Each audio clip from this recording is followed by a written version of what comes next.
Today you will inhabit the life of a veteran of Napoleon's Grande Armée. At 18, I fired my first shot at Marengo. At 56, I knelt in the Waterloo mud. My name is Jean, born 1776 in a Normandy cooper's thatched hut.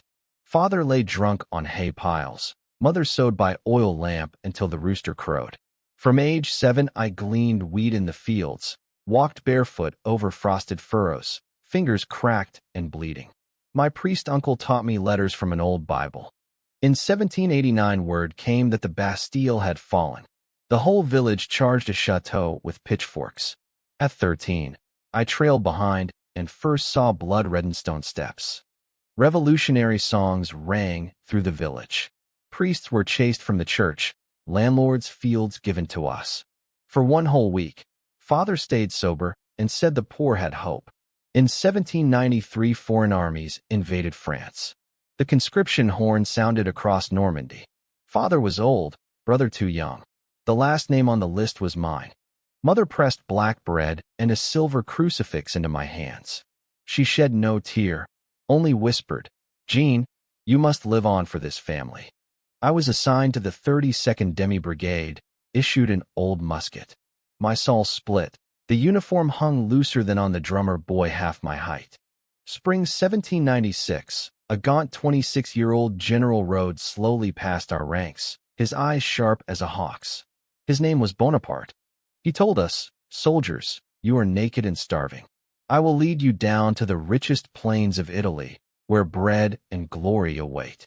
Crossing the Alpine Pass, snow rose to our knees, mules tumbled into chasms.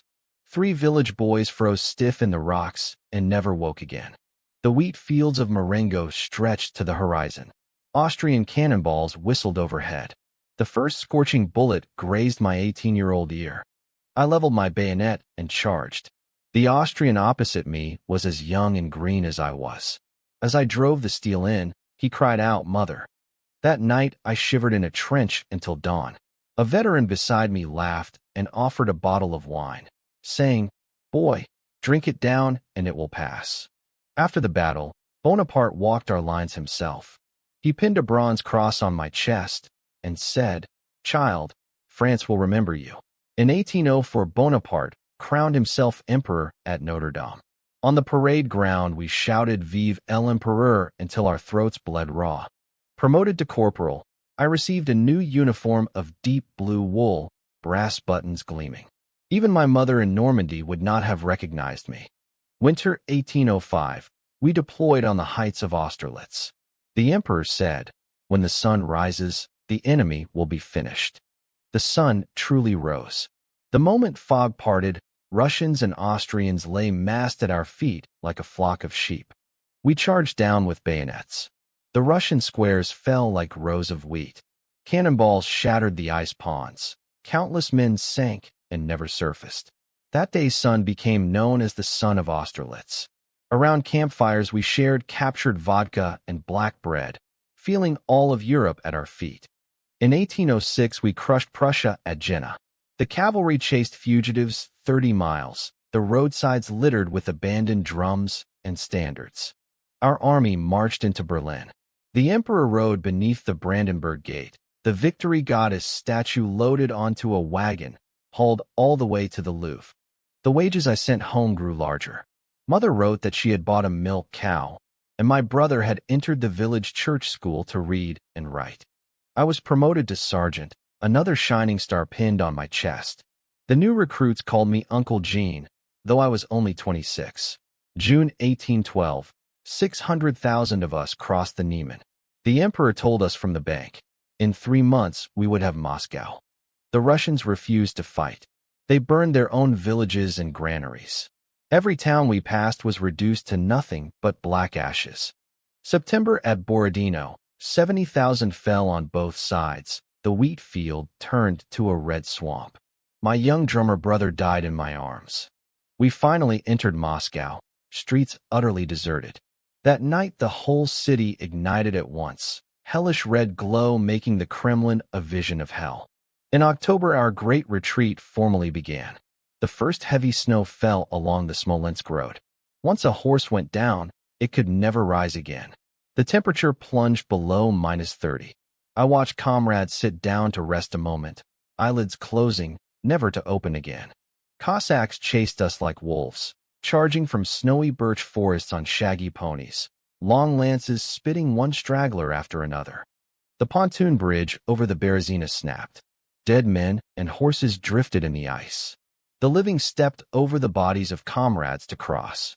We had set out 600,000 strong.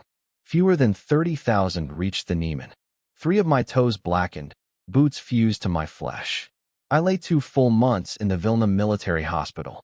The surgeon sliced off my toes with a red-hot knife, not a single drop of anesthetic. In 1814, the emperor abdicated, exiled to Elba. I returned to Normandy. Mother was already buried, my brother dead on a Prussian battlefield. March 1815, the emperor came back from Elba.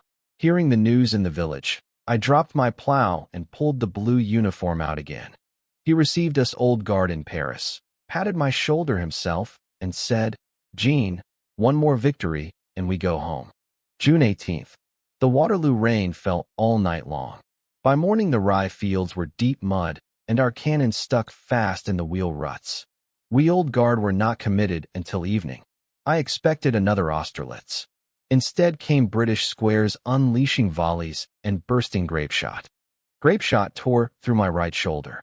I went down rigid in the mud, watching the Eagle's standard tip slowly backward. Someone cried, "The guard recoils." All night Prussian soldiers walked the field with bayonets, finishing every wounded Frenchman still moving. I held my breath, playing dead until dawn. At dawn Belgian peasants came to scavenge. An old woman saw me still trembling, gave me a sip of gin, and carried me on her back to her shed. From that day my right arm could no longer lift. The emperor was exiled to distant St. Helena and never returned to France. The Bourbons restored their throne and hated every Napoleonic veteran. My pension was canceled. Even villagers no longer dared call me Uncle Jean. I went to Paris seeking old comrades and found the steps of less Invalides packed with crippled veterans like me, nodding in silence without speaking. I begged on the banks of the Seine, the bronze cross of Austerlitz laid in my upturned hat. Some days 2 coppers bought me half a loaf of bread. May 1821, the emperor died on St. Helena. The day the news reached me, I drank myself drunk on the riverbank and saluted my own broken reflection. Winter 1832, I coughed blood under a Paris bridge. Mother's silver crucifix and the bronze star against my chest. 56 years I lived on for this family. If this old soldier's fate has struck you, please like and share, so more remember these little people crushed under the wheels of history. Next episode, which life will you inhabit, a Mingqing Suzhou embroideress, or a Republic-era Shanghai dance hall girl? Tell me in the comments.